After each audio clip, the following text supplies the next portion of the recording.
Bismillahi walhamdulillah wassalatu wassalamu ala rasulillahi wa ba'd. This is the second part in our series in response to a Ḥanafī Māturīdī Jahmī who has slandered the Salafīs as a whole, and in particular one of the great scholars of our time, the Salafi scholars of our time, Shaykh Muhammad bin Salih al-Ḥuthaymīn rahimahullah ta'ala. You can see here the title of his video, Salafi Belief, Allah Wears Clothes. And this is a gross and mighty slander, which we are going to unravel insha'Allah ta'ala in this series. Now, the first part of this series, we did some background, some history. We explained the origin of the type of language which is used by the people of Kalam, starting with the Jahmiyyah, and then the Mu'tazilah, the Kullabiyah, the Asha'ira, and the Maturidiyah. This language is taken from the Greek philosophers like Aristotle, Plato, Plotinus, and others. And we also cited some statements from a number of academic papers and publications indicating that this language of the Jahmiyyah and their offshoots, when they speak about Allah or when they negate from Allah subhanahu wa ta'ala, that it traces back directly to the Greek philosophers. They are the ones who basically said that God is without body, without imperfection, without limit, without mutability, without temporality, without parts, and whatever is similar to this. This is called classical theism. It is also called negative theology, and this is what Jahm bin Safwan brought into the Ummah, and this is what the speech of the Asha'ira and the Maturidiyah, what it refers back to, what it returns back to. On the basis of this kalam, these groups were united in accusing the people of the Sunnah, the people of the Athar, accusing them of being mujassima and mushabbiha. And the Salaf themselves, they experienced and they witnessed this, and that's why we have numerous statements from them stating that when so-and-so accuses you of being a mushabbih, then know that he is a Jahmī. And we can give a sample of those statements at this point. Here we have, for example, the statement of Abdullah ibn al-Mubarak rahimahullah ta'ala. He died in the year 181 after Hijrah. Man qala laka ya mushabbih fa'lam annahu Jahmī. Whoever says to you, O mushabbih, O anthropomorphist, know that he is a Jahmī. And Ali bin al-Madini rahimahullah, he died 234 Hijrah, and he said, Man qala fulanun mushabbih alimna annahu Jahmī. Whoever said so-and-so is an anthropomorphist, we come to know that he is a Jahmī. And similarly, Ishaq bin Rahuya, all of these are great imams of the Salaf. He said, علامة جهم وأصحابه دعواهم على أهل السنة والجماعة ما أولعوا به من الكذب أنهم مشبهة بل هم المعطلة. He said, a sign of Jahm and his companions is their claim against Ahlul Sunnati wal Jama'ah, that which they have devoted themselves in terms of lying against Ahlul Sunnah, that they are mushabbiha, that they are anthropomorphists. بل هم المعطلة. Rather, those people, Jahm and his companions, they are the negators, meaning they are the ones who come to the texts of the Quran and the Sunnah, and they look at these texts which contain mention of the attributes of Allah, and they look at them with an evil look, meaning from the angle and from the poison of that ilmul kalam, that philosophy that they took from Aristotle and Plato, that language, and they look at these texts with an evil perception, and then they deny them in a variety of different ways. And also the statement of Ahmad bin Hanbal rahimahullahu ta'ala, and this is an important statement to keep in mind as we deal with this particular Ḥanafī Māturīdī Jahmī, who is from the descendants of these people that these great scholars are mentioning. He said, أَمَّا الْجَحْمِيَّةِ فَإِنَّهُمْ يُسَمُّونَ أَهْلَ السُّنَّةِ الْمُشَبِّهَةِ وَكَذَبَ الْجَحْمِيَّةِ أَعْدَاءُ اللَّهِ بل هم أولى بالتشبيه. So he said, as for the Jahmites, they label Ahl Sunnah al-Mushabbiha, that they are anthropomorphists. And the Jahmiyyah have lied, the enemies of Allah. Rather, they are more worthy of at-Tashbeeh. They are more worthy of resembling Allah to His creation. Now, keep in mind this statement here of Imam Ahmad, because it is very, very important. And it will reveal to us the reality of these people, like this Ḥanafī Māturīdī Jahmī. We will learn that they are the ones in whose hearts the Tashbeeh first originated in their hearts, because they are the ones who have an evil understanding of the texts. And then the thing that they imagine and presume in their hearts, they then throw it upon Ahl Sunnah and accuse them of being al-Mushabbiha. And this will become very, very clear, insha'Allah ta'ala, with this particular issue that we are discussing, the issue or the allegation that the Salafīs somehow claim that Allah wears clothes on the basis of the Hadith Qudsi, which is the central point of discussion in this particular claim or this allegation. So once all of this is clear, we can now proceed to look at the actual shubha, the actual allegation itself. And for that, let's move to a new canvas. So here we have the actual hadith in question. Al-'izzu izari wal-kibriya'u ridai faman naza'ani wahidan minhuma 'adhabtuh. This is a hadith Qudsi, it is authentic, and it translates roughly as al-'izz, which is might or honor, is my izar, which means lower garment. Wal-kibriya'u ridai, which is my upper garment or cloak. فَمَنْ نَازَعَنِي وَاحِدًا مِنْهُمَا عَذَّبْتُهُ. So whoever contends with me or competes with me with respect to them, then I will punish him. Now, what this Ḥanafī Māturīdī Jahmī has done is that he's gone to some of the conversations and discussions of Shaykh ibn Ūthaymīn, rahimahullah, certain questions he was asked, and he's gone to some of those discussions, taken a number of statements out of them and used them to make this allegation, this slander, that Salafīs as a whole and Ibn Ūthaymīn in particular, that they believe Allah wears clothes. Now, the way to deal with this and to unravel this, there's a certain sequence that we are going to follow. We could have played this Jahmi's speech, we could have played this video, and we could have extracted his speech and looked at what he's saying and then respond to it, but that's not the best way to do it. The best way to do it is, first of all, to lay the actual foundations first. We lay all of the foundations, the correct interpretation of this hadith. And once we understand all of that, along with certain important principles that will be mentioned, then we can come back to his speech, and then the futility of his speech will itself become self-evident. It will become self-evident. So this is the format or the sequence that we are going to follow. So let's return to this canvas, and what we are going to do, you can see here Ibn Taymiyyah's refutation of the Jahmiyyah. This is because this doubt is not new. This doubt is not new.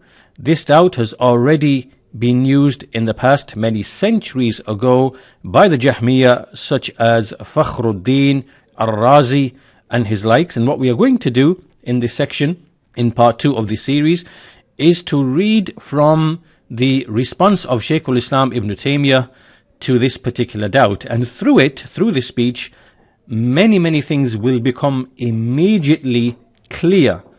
So let's start with the first section, and this is in volume 6 of Bayan Talbis al-Jahmiyyah, and Ibn Taymiyyah is responding in general to the allegation that the texts of the attributes, that if they were to be taken upon the zahir, the apparentness, then it would necessitate tashbih and tajseem. Now, this issue of the zahir, what is apparent from the text, we have to make a distinction between when the Jahmi looks at the text, he is looking at it with his evil perception that is based upon that kalam and falsafa, and therefore he will see things that are not actually in the text. Right? So this is from the Jahmi point of view. And when a Sunni, Salafi, Athari, Muwahhid, when a person of the Sunnah who follows the Athar, who is a Muwahhid, who singles out Allah in his Tawheed, following the prophets and messengers, when he looks at the text, then he sees the text in a way different to the Jahmi. And we will see that the entire problem originates because of the poisoned mind and the poisoned heart of the Jahmi. This is where the issue actually arises. And this will become clear when we read through this passage of Shaykh al-Islām Ibn Taymiyyah rahimahullah ta'ala.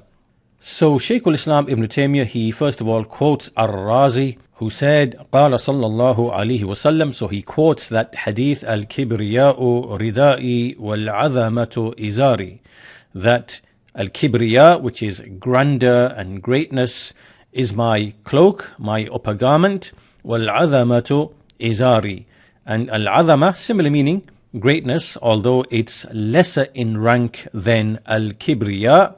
So he said, wal-'azamatu izari, which is my lower garment. Now what does al-Rāzī say about this hadith? He says, وَالْعَاقِلُ لَا يُثْبِتُ لِلَّهِ تَعَالَى إِزَارًا وَرِدَاءً. If you remember a few moments ago, we spoke about the poisoned Jahmi mind, and how because of the influence of that ilmul kalam, which is really the language of Aristotle, Plato and Plotinus, that poisoned the minds and the speech of the people of Kalam, and it led them to this evil perception of the texts, whereby they saw things in the text that were not really there. It was merely the presumption of their imaginations and their poisoned minds. Now what does al-Rāzī say here? He says, he mentions the hadith, and then he says, the intelligent person does not affirm for Allah the Exalted an izar or a rida, meaning a lower garment nor an upper garment. Which means that when he looked at this hadith, he is the one who misunderstood, or he pretended to misunderstand, the actual apparent, very clear apparent meaning that an Arab would understand, that any person, any intelligent person would understand when he reads this and whatever is similar in the various other wordings of this hadith. So the point being that al-Rāzī is claiming and assuming from his poisoned Jahmi mind, as is this Jahmi right here. He is assuming that the izar and the rida that is mentioned in this hadith, it is an actual, real, physical garment made of, for example, cotton or whatever it might be, and that is what a person would understand when he reads this hadith, and that is the zahir, the apparent meaning of the hadith. And this is from his jahl, which Shaykh al-Islām Ibn Taymiyyah rahimahullah is going to explain in what follows. So first of all, Ibn Taymiyyah rahimahullah, he mentions the hadith, فَيُقَال هَذَا الْحَدِيث فِي الصَّحِيحِ. It is said that this hadith is in the Sahih of Imam Muslim, رواه Muslim, أن النبي صلى الله عليه وسلم قال يقول الله عز وجل, that the Prophet sallallahu alaihi wasallam said, that Allah, the Mighty and Majestic, He said, so this is a hadith Qudsi, al-'azamatu izari wal-kibriyā'u ridā'i faman nāza'ani wāhidan minhumā 'adhabtuh. That al-'azama, this greatness, is my lower garment, and al-kibriya, which is also a greatness and grandeur, but it is of a greater level than al-'azama. Wal-kibriya ridā'i, it is my upper garment or my cloak. فَمَنْ نَازَعَنِي وَاحِدًا مِنْهُمَا عَذَّبْتُهُ. So anyone who competes with me regarding them, I will punish him. So Ibn Taymiyyah mentions this hadith first. Then he also mentions another hadith, and this hadith does not really seem to have any basis. There is no takhrij for this particular hadith, so we can ignore that. And he then says, وَلَيْسَ ظَاهِرْ هَذَا الْحَدِيث أَنَّ لِلَّهِ إِزَارًا وَرِدَاءً مِنْ جِنْسِ الْأُزُرِ وَالْأَرْضِيَةِ التي يلبسها الناس مما يصنع من جلود الأنعام والثياب كالقطن والكتان. So Ibn Taymiyyah explains that the zahir of this hadith, it is not that Allah has a lower garment and an upper garment which is similar to what the people wear from that which is made out of the skins of cattle and garments such as cotton and linen. This is not the zahir of the hadith. And what this means is when an Arab he hears these words and he reads these words, he knows that this is not the actual apparent meaning. The meaning is actually other than this, which is also apparent. It is apparent in the Arabic language that the meaning is other than this. So again, keep in mind that what is zahir to the poisoned Jahmi mind is other than the zahir in the understanding of the Sunni Salafi Muthabbit who is following the prophets and messengers and the Sahaba and the Salaf and the Imams in this particular issue of the attributes in general and also this particular hadith. So next Ibn Taymiyyah continues and he makes this issue even more clear. He says, بل الحديث نص في نفي هذا المعنى الفاسد. So he said, rather this hadith is actually a textual negation of this corrupt meaning.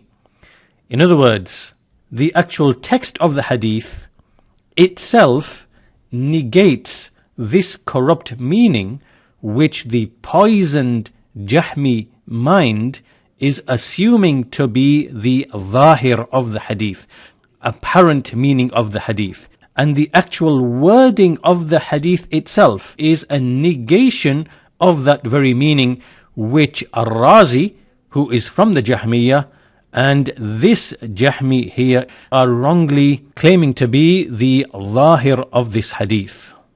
He then elaborates upon this point and he says, فَإِنَّهُ لو قال عن بعض العباد إن العظمة إزاره والكبرياء رداؤه لكان إخباره بذلك عن العظمة والكبرياء اللذين ليس من جنس ما على ظهور الأنعام ولا من جنس الثياب. He says that if a person was to say about some of the servants, grandeur or might is his lower garment and kibriya, greatness or pride, is his upper garment, then by informing other people about this azama and kibriya, which are not of the same category as what we find on the backs of cattle and nor of the same category as the clothes which are worn by the people, this would make it clear that the meaning of al-azama and kibriya is not the izar and the rida, the lower garment and the upper garment, with this particular meaning, that they are actual things that are worn, made out of cloth and what is similar. ما يبين ويظهر أنه ليس المعنى أن العظمة والكبرياء هما إزار ورداء بهذا المعنى. So in other words, he is saying that if you were to use this same speech and these same words and these same words to speak about a person, that greatness is his lower garment and greatness and grandeur is his upper garment, no one would understand this particular corrupt meaning that somehow this man has taken a garment from his wardrobe made of cotton and put it on, and that somehow is the kibriya or the azama that he is wearing in the same way that he wears his thobe or his... Nobody understands this. And this is not the zahir of the hadith either. Then Ibn Taymiyyah says, فَإِذَا كَانَ الْمَعْنَى الْفَاسِدِ لَا يَظْهُرْ مِنْ وَصْفِ الْمَخْلُوقِ بِذَلِكَ لأن تركيب اللفظ يمنع ذلك ويبين المعنى الحق فكيف يدعي أن هذا المعنى ظاهر اللفظ في حق الله تعالى. Right, so this is a very important point. He says that when this corrupt meaning that the poisoned Jahmi mind is reading into this text, no one would understand this false meaning if we were to use this speech about a created being, because the construction of the wording in the Arabic language actually prevents that corrupt meaning, and it actually explains the correct and true meaning. So meaning that if we can accept this is the case, if we were to use this language about a created being, then how can al-Rāzī, how can this Jahmi and his likes claim that this is the apparent meaning as it relates to Allah the Exalted?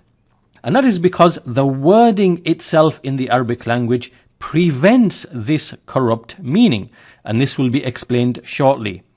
And if that is the case, then how can al-Rāzī now come along and say that as it relates to Allah, the apparent meaning is an actual garment? Right, this is the point being made by Shaykh al-Islām Ibn Taymiyyah. And he says, فَكَيْفَ يَدَّعِي, how can al-Rāzī claim أن هذا المعنى, that this corrupt meaning that he is imagining is the ظاهر of the wording, ظاهر اللفظ في حق الله تعالى, that this is somehow the apparent meaning as it relates to Allah the Exalted. الذي يعلم كل مخاطب أن الرسول صلى الله عليه وسلم لم يخبر عنه بلبس الأكسية وثياب القطن والكتان. So how can he claim that this hadith, the ظاهر of this hadith, it is that the messenger is somehow explaining that Allah is, wearing clothes, so to speak, when everybody knows that in this hadith the messenger of Allah is not informing about Allah, that he is wearing garments and clothes made of cotton and linen and the likes. These garments which people need in order to repel heat and cold and to conceal the aura. Everybody knows that. Everybody knows this is not what the Messenger of Allah is informing. Then Ibn Taymiyyah says, to presume this, to claim that this is the ظاهر of the hadith, as is done by al-Rāzī and this Ḥanafī Māturīdī Jahmī and their likes. Ibn Taymiyyah says, وَهَذَا أَقْبَهُ مِمَّنْ يَزْعَمْ أَنَّ قَوْلَهُ. So he says that this is more repugnant than the one who claims, for example, that the statement in the hadith, إِنَّ خَالِدًا سَيْفٌ مِنْ سُيُوفِ اللَّهِ صَلَّهُ اللَّهُ عَلَى الْمُشْرِكِينَ. Indeed, Khalid, meaning Khalid bin al-Walid, is a sword from the swords of Allah, which Allah has unleashed against the mushrikeen, the polytheists. So Ibn Taymiyyah is saying that no one understands that Anna Khalidan min hadid, that Khalid is somehow made of hadid, made of iron. Nobody hears this speech and thinks the ظاهر of this hadith is that Khalid is made of iron. Nobody thinks that. But if someone was to think that Khalid is made of hadid, then his affair would be less severe than the one who thinks, like al-Rāzī and the Ḥanafī Māturīdī Jahmī, that the ظاهر of this hadith is that Allah wears clothes.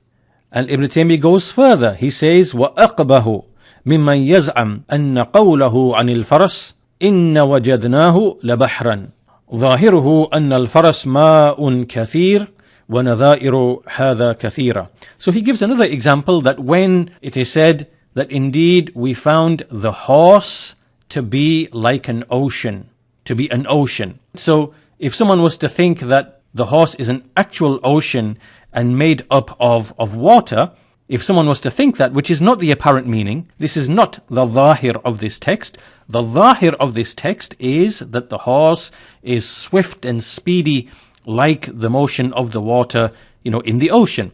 So if anybody was to incorrectly think that this is the zahir of this text, then he is less repugnant than the one who thinks that this hadith about Allah's azama and his kibriya, the one who thinks this is an actual garment. So this is really the first point. What is the first point? It is that the poisoned Jahmi mind is the one that is operating on the premise that it is the zahir, the apparent meaning of the hadith, that it refers to an actual garment. Then Ibn Taymiyyah says, وَإِذَا كَانَ هَذَا الْمَعْنَى الْفَاسِدْ لَيْسَ ظَاهِرُ الْحَدِيثِ بَلْ نَصُّ الْحَدِيثِ الَّذِي هُوَ أَبْلَغُ مِنْ مُجَرَّدْ الظَّاهِرِ يُنَافِيهِ.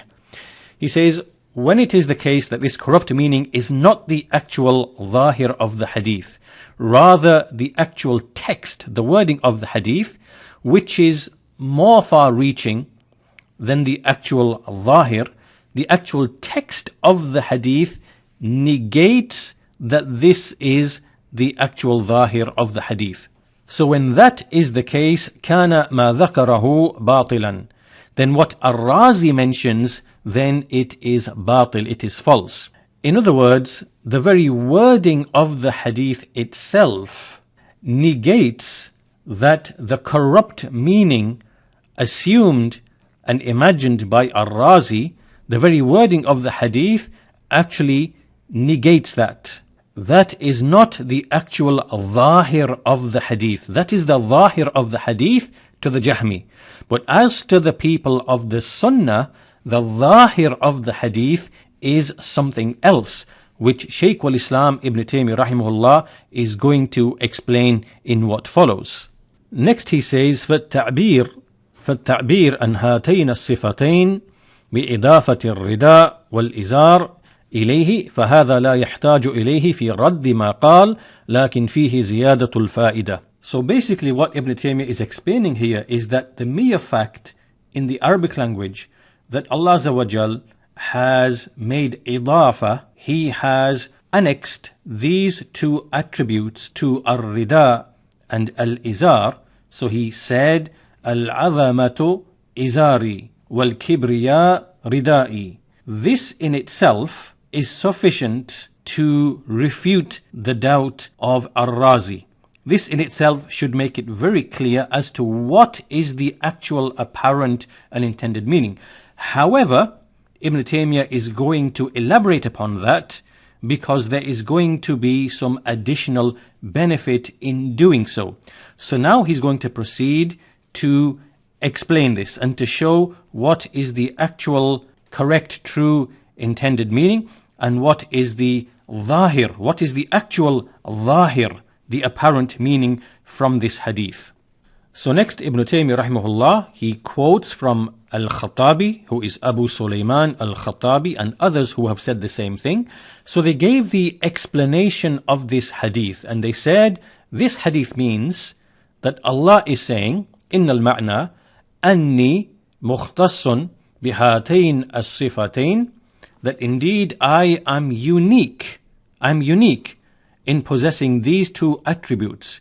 كاختصاص المعتزر المرتدي بإزاره وردائه, that I am unique in possessing these attributes just in the same way that every man who wears an izar and wears an upper garment, he is unique in that garment, meaning that when you wear your garment, is there another man who is jointly wearing your garment with you? Of course not.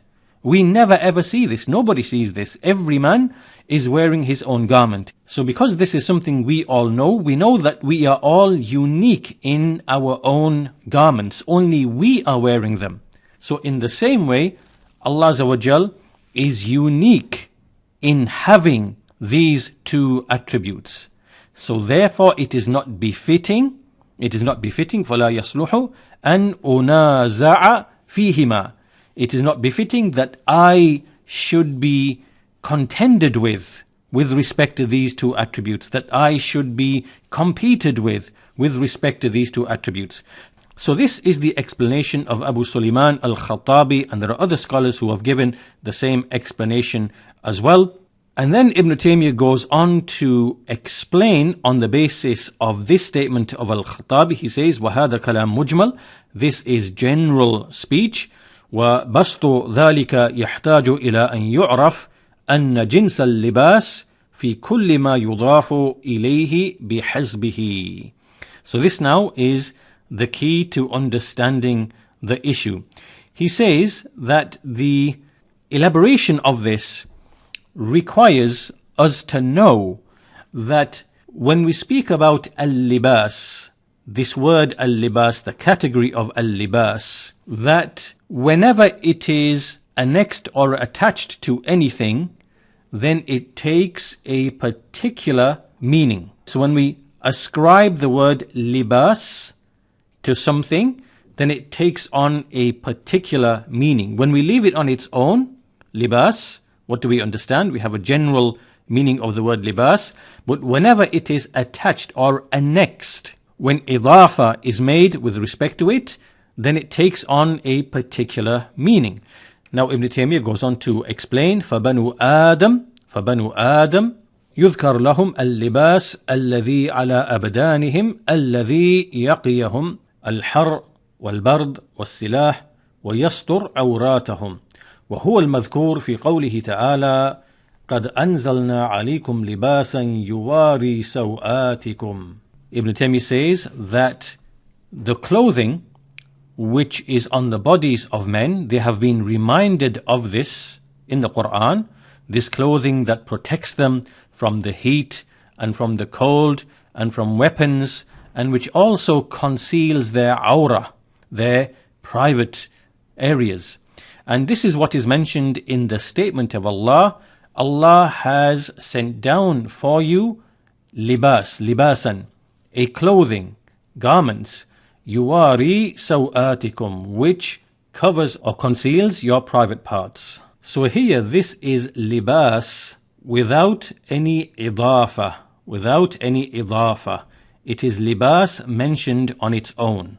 Then Ibn Taymiyyah explains, ثم الصفات التي تقوم بالإنسان التي هي لباس له بها يكون من المتقين. He then says, then there are certain attributes which are established with a person, with a man, with a woman, and this is clothing for him by which he is among the muttaqeen. So now a person can also be clothed by way of sifat. And so this is a meaning other than the meaning of libas mentioned in this ayah in Surah Al-A'raf. So he mentions the ayah here, وَلِبَاسُ التَّقْوَى ذَلِكَ خَيْرٌ وَلِبَاسُ التَّقْوَى ذَلِكَ خَيْرٌ. This is actually in the same verse. It is in the same verse here. And so because libas has been annexed to at-taqwa, then the zahir, the apparent meaning of this phrase is other than the meaning of libas on its own. And that's why Ibn Taymiyyah says, rahimahullah, وَلَيْسَ قَوْلُهُ وَلِبَاسُ التَّقْوَى مما يقال فيه أنه خلاف الظاهر فيحتاج إلى تأويل. Meaning that you don't say here, as the Jahmī would say with his poisoned mind, that libasu taqwa, this would mean an actual garment that you put on yourself. Therefore we need to make ta'wil of this text. This is how the Jahmī would think. No, because this is not the apparent meaning of this in the first place. For you to now say we need to make ta'wil of this meaning. Ibn Taymiyyah explains, فَإِنَّهُ لَمْ يُجَرِّدْ لَفْظَ اللِّبَاسِ بَلْ أَضَافَهُ إِلَى التَّقْوَى. Which means that here Allah subhanahu wa ta'ala did not mention the word libas on its own. Rather, he annexed it, he attached it to at-taqwa. And then he goes on to say, وَهَذَا قَدْ يَعُمُّ اللِّبَاسَ الظَّاهِرَ الَّذِي يُتَّقَى بِهِ وَالْأَخْلَاقِ وَالْأَعْمَالِ الصَّالِحَةِ وَلِهَذَا تجعل هذه الصفات ظرفا للموصوف كما قد يجعل هو محلا لها فيقال فلان في علمه وحكمه وصدقه وعدله من خيار الناس.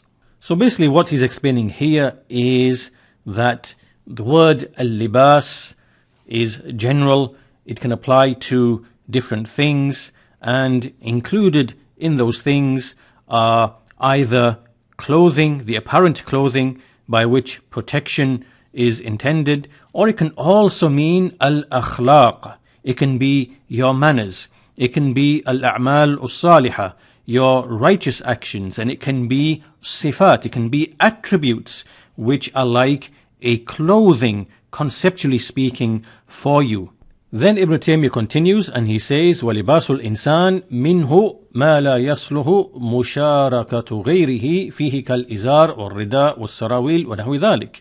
That from the actual clothing of a man, from it is that which is not befitting for it to be shared with other people, such as his lower garment and his upper garment and his trousers.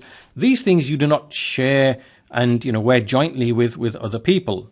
And if a person was to do this, then this would bring about deficiency and harm, which a person would feel that if someone asked him to share his clothing or his garments, he would actually prevent a person from that. And upon that meaning, these attributes of al-kibriya wal-azama, as Ibn Taymiyyah says, they are not befitting except for Allah, the Lord of the worlds. Al-Rabb, Al-Khaliq, Al-Bari, Al-Ghani, Al-Samad, Al-Qayyum, Dun al-Abd al-Makhluq al-Faqir al-Muhtaj. So these attributes only befit Allah, who is the creator, the maker, the free of all needs, the Qayyum, who establishes everything, as opposed to the created and needy servant. We can now summarize the speech of Shaykh al-Islām Ibn Taymiyyah rahimahullah with the following points.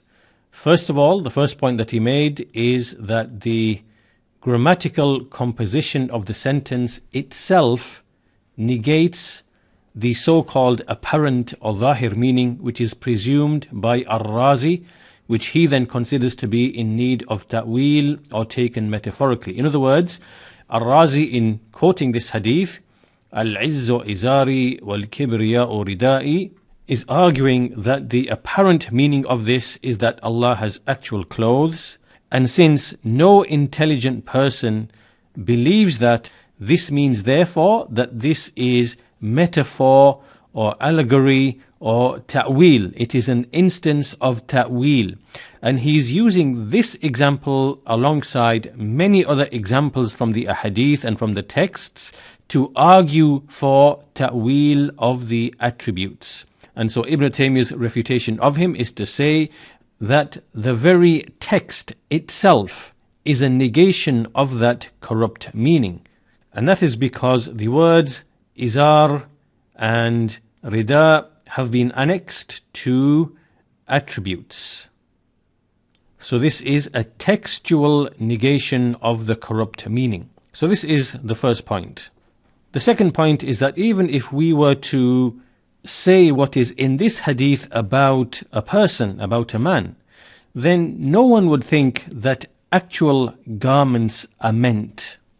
And this is because this corrupt meaning, which al-Rāzī presumes to be the zahir, which needs to be turned away from its zahir, this corrupt meaning is negated by the composition of the sentence, the tarkeeb.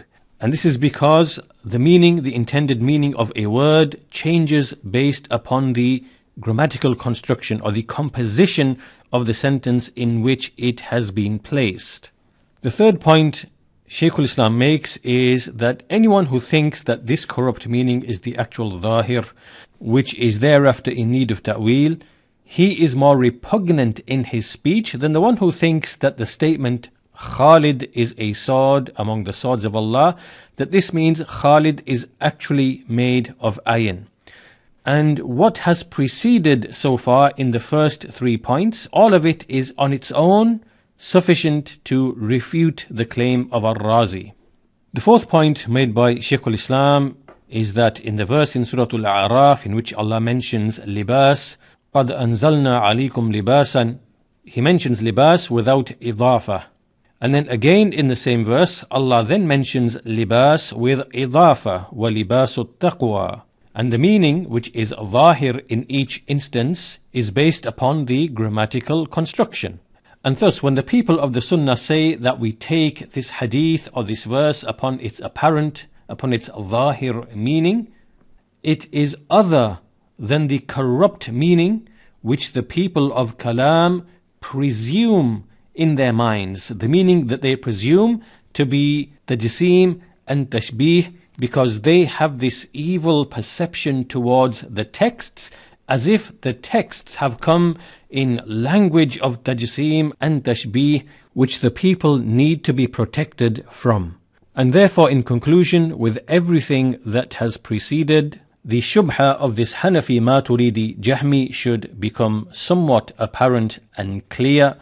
He is operating on the assumption that the al-Zahir that occurred in his mind and his heart on account of the poison of philosophy, falsafa and kalam and the way of Jahm bin Safwan, which has an evil opinion and perception of the texts, as if the texts themselves contain tashbeeh and tajseem. This is from his poison. He has that poison in his mind. He automatically thinks that somehow the people of the Sunnah are thinking the same thing as him. And then when he makes the accusations of corruption and corruption in creed and so on and so forth, he's really only referring to the filth which originated in his own heart first, and Ahlus Sunnah are free of that. So we can bring part 2 to a close at this point, and in this particular installment we looked at a general response from Shaykh al-Islām Ibn Taymiyyah rahimahullah, and the issue of what is the zahir should now become clear to us somewhat. And in the parts to follow, we are also going to address the issue of when we say haqiqah, that an attribute is true and real. What does that really mean? Because this is another point of confusion that this Jahmi and many other Jahmis like him also fall into. Just like they are confused on the issue of zahir, then likewise they are also confused about this word haqiqah. And that will also be addressed insha'Allah ta'ala in one of the parts to follow. So with that, we'll bring this installment to a close.